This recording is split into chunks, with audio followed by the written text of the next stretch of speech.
আসসালামু আলাইকুম। আশা করি সবাই ভালো আছেন।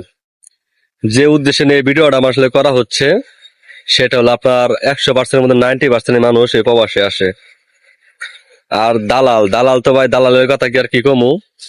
আমার এক কাকা ছিল, ঠিক আছে, উনিও দালাল ছিল। উনি বলছিল যে বাজান তোমার আমি এয়ারপোর্টের কাজ দিবো, ঠিক আছে।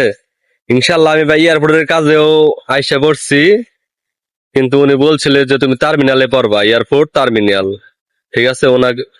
উনি বলছিল আমার যে তুমি পকেটে মানে টাকা রাইখে মানে ওর বাবা না আর কি, মানে টাকা তোমার পকেটে থুয়া তোমার পকেট বোঝাই হয়ে যাবো গা।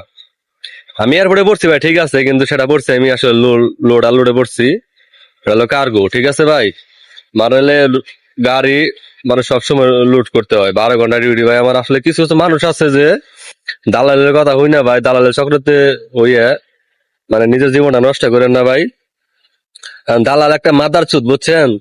দালাল একটা মাদার চুত, একটা মাদার চুত। শালারা খালি পাড়া হারলে হয়েছে, যাও বাতি যা টাকা কামাবা।